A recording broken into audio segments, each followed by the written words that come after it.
As the doors to the courtroom burst open, I felt a glimmer of hope rise within me.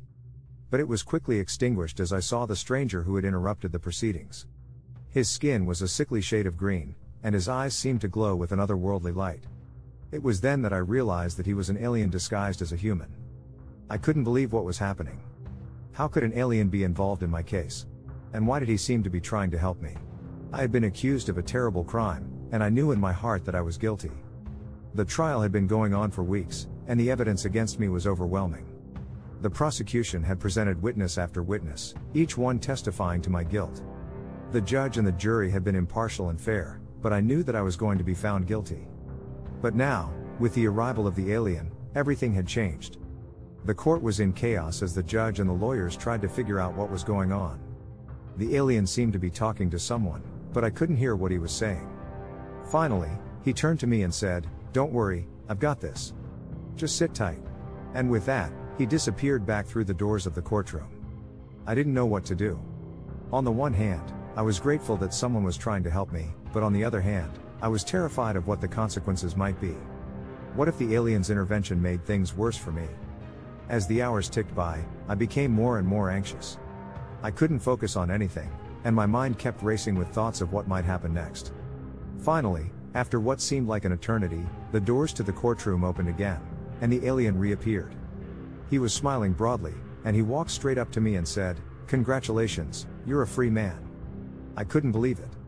I had been prepared for the worst, but now it seemed that I was being set free. But how? What had the alien done to make this happen? The courtroom was still in chaos, but the judge was trying to restore order. He called for everyone to settle down and asked the alien to explain himself. "My client is innocent," the alien said again, "and I have evidence to prove it." The judge was skeptical, but he allowed the alien to present his evidence. It was then that I realized what was going on. The alien had used his advanced technology to manipulate the evidence and make it seem as though I was innocent. I didn't know what to do. On the one hand, I was grateful to the alien for saving me, but on the other hand, I felt guilty for what had happened. I had committed a terrible crime, and now I was getting away with it. I walked out of the courtroom a free man. The alien was nowhere to be seen, but I knew that he was still out there, watching me. I couldn't shake the feeling that he knew the truth, that he knew what I had done. Days turned into months. I tried to forget about the trial and move on with my life, but I couldn't shake the feeling that I had done something terribly wrong. And then one night, I was awoken by a strange noise outside my window. I got out of bed and looked outside, and that's when I saw the alien. He was hovering outside my window, looking at me with those otherworldly eyes. I felt a surge of fear run through me, and I backed away from the window. But then the alien spoke. "Don't be afraid," the alien said, its voice sounding strange and otherworldly. "I've come to talk to you about something important." I hesitated for a moment, unsure of what to do. But then I decided to open the window and let the alien in. It floated into the room, its body glowing softly in the moonlight. "I want to talk to you about the crime you committed," the alien said. "I know what you did, and I know that you feel guilty about it." I felt a cold sweat break out on my forehead. How could the alien know about my crime? Had it been spying on me? "I can see it in your eyes," the alien continued. "You're tormented by your guilt, and you can't shake the feeling that you've done something wrong." I didn't know what to say. The alien's words hit me like a punch to the gut. It was true. I was consumed by guilt, and I didn't know how to move on. "But why are you here?" I asked. "What do you want from me?" "I want to help you," the alien said. "I have the power to take your guilt away, to make you feel free again." I hesitated for a moment, unsure of whether to trust the alien. But then I realized that I had nothing to lose. My guilt was consuming me, and I needed help. "Okay," I said, my voice barely above a whisper. "What do I need to do?" The alien floated closer to me, its glowing eyes fixed on mine. "You need to come with me," it said. "I have a device that can erase your memories of the crime. You'll be free from your guilt forever."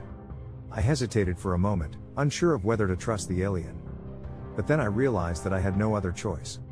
My guilt was consuming me, and I needed to do something about it. "Okay," I said again. "I'll come with you." The alien floated over to the window, and I followed it.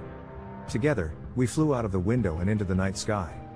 We flew soaring over the city and into the countryside. Finally, we landed in a deserted field, where the alien led me to a small, silver device. "This is it," the alien said. This is the device that will erase your memories of the crime. I hesitated for a moment, unsure of whether to go through with it. But then I realized that I had no other choice. My guilt was consuming me, and I needed to be free of it. I took a deep breath and held out my hand. The alien placed the device in my palm, and I pressed it against my forehead. Instantly, a wave of energy washed over me. Memories of the crime flooded my mind, and I felt a surge of pain and guilt. But then, just as quickly, the memories began to fade away. It was as though a fog was lifting from my mind, and I felt a sense of relief and release. My guilt was gone, and I felt free again. The alien looked at me, its glowing eyes fixed on mine. "You're free now," it said. "But remember, there's always a price to be paid for what we do. You may be free from your guilt, but you'll always carry the weight of your actions with you." I nodded, understanding what the alien was saying. I may be free from my guilt, but I would always remember what I had done. The alien floated away into the night sky, leaving me alone in the deserted field. But I knew that my life would never be the same again. The weight of my actions would always be with me, a constant reminder of the terrible crime I had committed. I stumbled back to the city, feeling lost and confused. The memories of the crime were still fresh in my mind, but the guilt was gone. It was a strange feeling, like a weight had been lifted from my shoulders. As I walked through the city streets, I realized that everything looked different. The world was brighter and more vibrant, and I felt a sense of wonder and awe that I hadn't felt in years. But then, just as suddenly, a wave of nausea hit me. The memories of the crime were still there, lurking in the back of my mind. I tried to push them away, but they kept coming back, like a nightmare that wouldn't go away. I stumbled into a coffee shop, feeling sick and disoriented.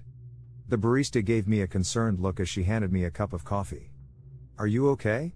she asked. I tried to nod, but my head was spinning. "I don't know," I said. "I feel strange." She gave me a sympathetic smile. "It's okay," she said. "Just take it easy.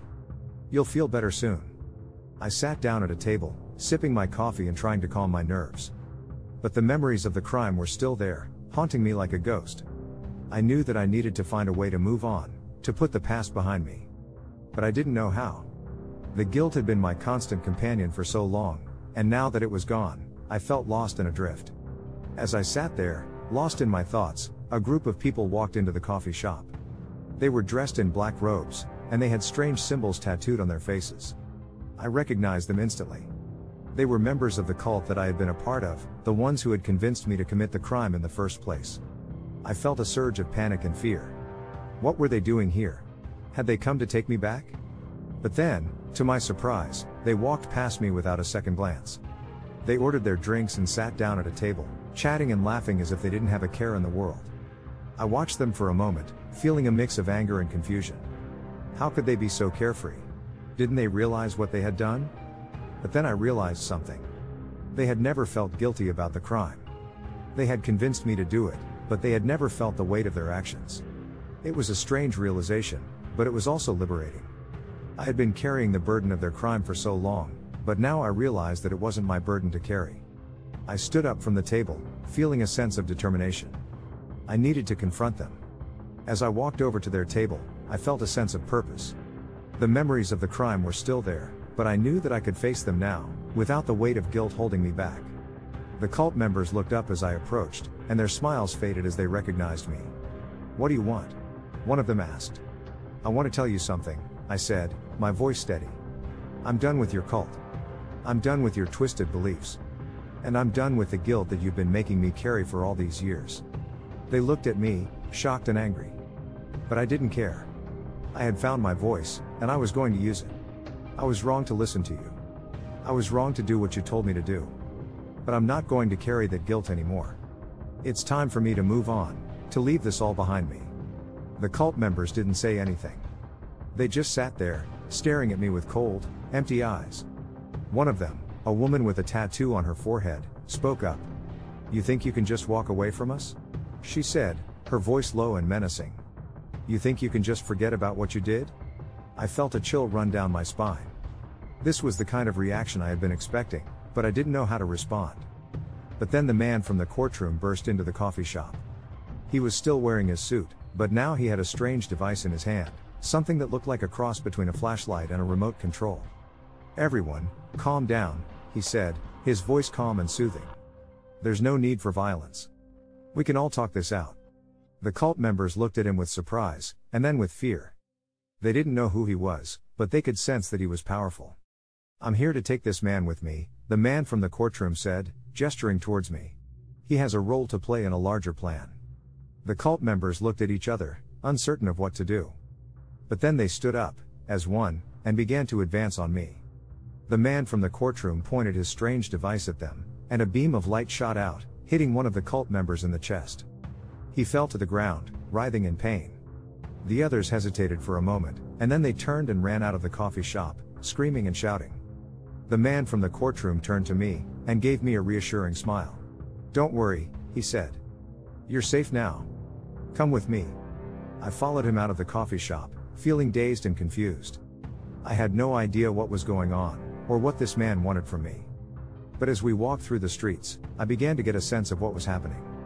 The man from the courtroom was an alien, and he was part of a larger plan to save the planet from destruction.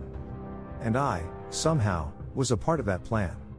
As we walked into a dark alley, the man from the courtroom stopped and turned to me. "Listen," he said. "You're not guilty of anything. The guilt you've been carrying is not yours to carry. You were manipulated by these cult members, and they will pay for what they did. But you need to let go of the guilt. You need to move on." I looked at him, feeling a sense of confusion and disbelief. But then he reached out and touched my forehead, and a wave of warmth washed over me. It was like a weight had been lifted from my shoulders, and all the guilt and shame I had been carrying for so long disappeared. I looked at him, feeling a sense of wonder and gratitude. "Thank you," I said. "Thank you for everything." He gave me a small smile, and then he gestured towards the sky. "There's a ship up there," he said. "We need to go." Together, we walked towards the ship, ready to embark on a new adventure. And as we lifted off into the heavens, I wondered what came next.